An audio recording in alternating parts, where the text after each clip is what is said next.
Assalamualaikum warahmatullahi wabarakatuh. Kami dari kelompok 4 studi kelayakan bisnis akan menyampaikan materi tentang manajemen pembangunan proyek dan operasi. Nah, di sini saya sebagai pemateri pertama atas nama Mas Kana, Wasipa Ihatul Omi pemateri kedua, dan Auliah Suasri pemateri ketiga. Oke, yang pertama, pengertian manajemen. Manajemen secara etimologi berasal dari bahasa Inggris manajemen yang dikembangkan dari kata to manage yang artinya mengatur atau mengelola. Kata manage ini sendiri berasal dari Italia managio yang diadopsi dari bahasa Latin manager yang berasal dari kata manus yang artinya tangan. Sedangkan dalam Kamus Besar Bahasa Indonesia, kata manajemen mempunyai pengertian sebagai penggunaan sumber daya secara efektif untuk mencapai sasaran. Dalam arti khusus, manajemen dipakai bagi pemimpin dan kepemimpinan, yaitu orang-orang yang melakukan kegiatan memimpin dalam suatu organisasi. Adapun pengertian manajemen yang dikemukakan oleh beberapa ahli, di antara yang pertama, menurut Andre F. Sikukula, mengemukakan bahwa manajemen pada umumnya dikaitkan dengan aktivitas-aktivitas perencanaan, pengorganisasian, pengendalian, penempatan, pengarahan, pemotivasian, komunikasi, dan pengambilan keputusan yang dilakukan oleh setiap organisasi. Yang kedua, menurut Terry dan Lacy, mendefinisikan manajemen sebagai suatu proses atau kerangka kerja yang melibatkan bimbingan suatu kelompok orang-orang ke arah tujuan, organisasi, atau maksud nyata. Yang ketiga, menurut Mary Baker Pollet, mengatakan bahwa manajemen sebagai seni untuk melaksanakan pekerjaan melalui orang-orang. Yang terakhir, menurut pandangan George R. Terry, mengatakan bahwa manajemen adalah pencapaian tujuan organisasi yang sudah ditentukan sebelumnya dengan mempergunakan bantuan orang lain. Jadi dapat disimpulkan dari definisi tersebut, manajemen adalah serangkaian kegiatan yang di dalamnya terdapat suatu proses berbeda, yaitu planning, organizing, actuating, dan controlling, sehingga bisa memanfaatkan sumber daya yang ada untuk mencapai tujuan dengan efektif dan efisien. Selanjutnya, fungsi-fungsi manajemen. Yang pertama, perencanaan merupakan proses menentukan arah yang akan ditempuh dan kegiatan-kegiatan yang diperlukan untuk mencapai tujuan yang telah ditetapkan. Yang kedua, pengorganisasian merupakan proses pengelompokan kegiatan-kegiatan atau pekerjaan-pekerjaan ke dalam unit-unit. Yang ketiga, pelaksanaan, proses untuk menjalankan kegiatan atau pekerjaan dalam organisasi. Dan yang terakhir, pengawasan, yaitu proses untuk mengukur dan menilai pelaksanaan tugas apakah telah sesuai dengan rencana. Selanjutnya, pelaksanaan fungsi-fungsi manajemen. Yang pertama, perencanaan, di mana proses penentuan tujuan dan pedoman pelaksanaan dengan memilih yang lebih terbaik dari alternatif-alternatif yang ada. Jadi di sini fungsi manajer itu berhubungan dengan memilih tujuan-tujuan, kebijaksanaan, prosedur, dan program dari alternatif yang ada. Yang kedua, pengorganisasian, di mana suatu proses penentuan, pengelompokan, dan pengaturan bermacam-macam aktivitas yang diperlukan untuk mencapai tujuan. Nah, di dalam pengorganisasian ini tindakan mengusahakan hubungan-hubungan kelakuan yang efektif antara orang-orang sehingga mereka dapat bekerja sama secara efisien untuk mencapai tujuan dan sasaran tertentu. Dan yang ketiga, pengarahan, yaitu membuat semua anggota kelompok agar mau bekerja sama dan bekerja secara ikhlas serta bergairah untuk mencapai tujuan sesuai dengan perencanaan dan usaha-usaha pengorganisasian. Dan yang terakhir, pengendalian, di mana mengukur dan memperbaikan terhadap pelaksanaan kerja bawahan agar rencana yang telah dibuat untuk mencapai tujuan dapat terlaksanakan. Demikian yang dapat saya sampaikan, akan dilanjutkan oleh pemateri kedua. Bismillahirrahmanirrahim. Assalamualaikum warahmatullahi wabarakatuh. Saya Wasifa Ihatul Omi sebagai pemateri kedua akan menyampaikan tentang manajemen pembangunan proyek.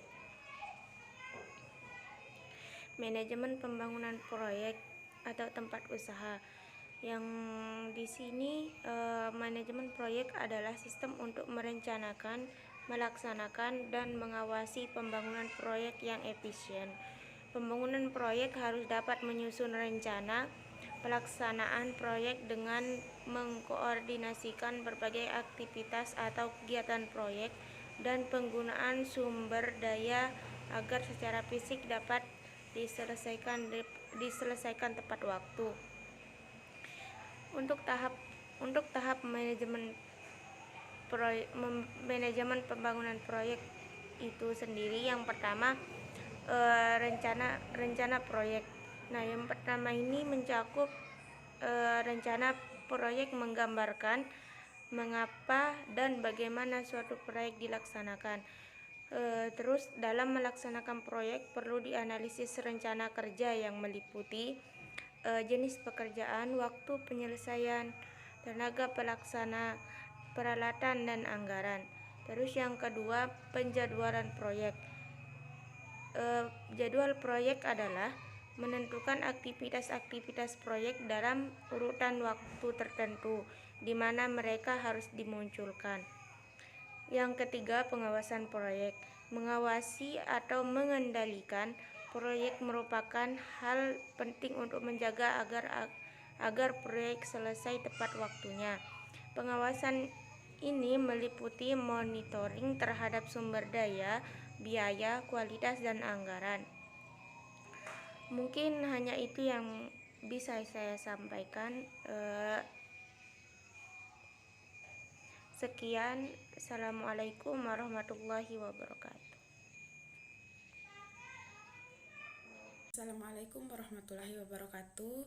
Saya atas nama Aulia Sulastri dengan NIM 180502065 akan melanjutkan materi dari Saudari Wasifah Ihatul Omi. Di sini saya akan membahas tentang manajemen dalam operasi. A, yaitu bentuk-bentuk organisasi. Yang pertama, bentuk organisasi disesuaikan dengan bidang usaha yang dijalankan. Kemudian yang kedua yaitu beberapa jenis untuk organisasi yang umum. Di antaranya yang pertama, bentuk organisasi yang ditinjau dari jumlah pimpinan puncak dapat dibedakan antara lain. Yang pertama, organisasi yang memiliki pimpinan puncak satu orang, contohnya perusahaan perseorangan. Kemudian yang kedua yaitu organisasi yang mempunyai pimpinan puncak lebih dari satu orang atau dewan, contohnya perseroan terbatas atau firma. Kemudian yang kedua yaitu bentuk organisasi berdasarkan hubungan wewenangnya. Di sini terbagi menjadi dua, yaitu organisasi garis atau lini dan organisasi staf. Kemudian analisis jabatan. Analisis jabatan adalah suatu proses untuk mempelajari dan mengumpulkan berbagai informasi yang berhubungan dengan satu jabatan. Di antaranya yang pertama, uraian jabatan memuat hal sebagai berikut, yaitu identitas jabatan, fungsi jabatan, uraian tugas, wewenang, tanggung jawab, hubungan kerja, alat dan mesin yang digunakan, serta kondisi kerja. Kemudian yang kedua yaitu persyaratan jabatan memuat hal sebagai berikut, yaitu persyaratan pendidikan, pelatihan, pengalaman, psikologi, dan persyaratan khusus. Kemudian perencanaan sumber daya manusia. Yang pertama, perencanaan sumber daya manusia adalah suatu kegiatan yang dilakukan untuk meramalkan atau memikirkan kebutuhan sumber daya manusia dalam suatu bisnis. Kemudian yang kedua yaitu perkiraan kebutuhan tenaga kerja yang diperlukan berdasarkan pertimbangan rencana produksi atau jasa yang dihasilkan sesuai dengan jenis investasi yang dijalankan. Kemudian yang ketiga yaitu setelah struktur organisasi dibentuk, uraian jabatan serta jumlah sumber daya manusia telah direncanakan langkah selanjutnya. Kemudian pengadaan tenaga kerja. Pengadaan tenaga kerja merupakan upaya untuk memperoleh tenaga kerja yang tepat untuk memenuhi kebutuhan organisasi untuk mencapai tujuan yang telah ditentukan. Kemudian pengadaan tenaga kerja ini meliputi yang pertama, penarikan. Penarikan merupakan upaya untuk mencari calon karyawan yang memenuhi syarat sehingga dapat diperoleh orang-orang yang paling tepat mengisi lowongan yang ada. Kemudian yang kedua yaitu seleksi.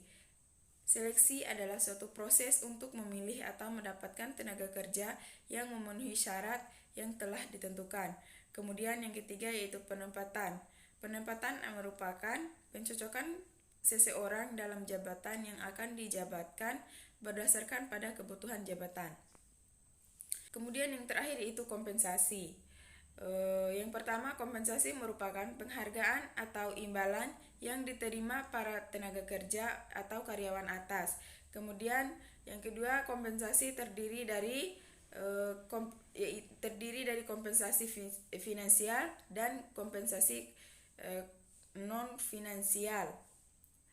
Kompensasi finansial terdiri dari upah, gaji, komisi, dan bonus. Kemudian kompensasi non finansial terdiri dari rasa aman, pengembangan diri, peluang kenaikan kerja, simbol status, pujian, dan pengakuan kenyamanan tugas. Kemudian pengembangan merupakan suatu kegiatan dalam rangka meningkatkan mutu tenaga kerja agar selalu dapat mengikuti perkembangan perusahaan maupun meningkatkan kemampuan kerja, misalnya dalam bentuk pelatihan dan pengembangan. Kemudian yang terakhir yaitu integritas. Integritas merupakan kegiatan rutin perusahaan untuk selalu menyesuaikan program-programnya dengan kepentingan organisasi pribadi dan masyarakat seperti serikat pekerja. Demikian pembahasan dari saya, lebih dan kurangnya saya mohon maaf. Saya akhiri dengan ucapan wassalamualaikum warahmatullahi wabarakatuh.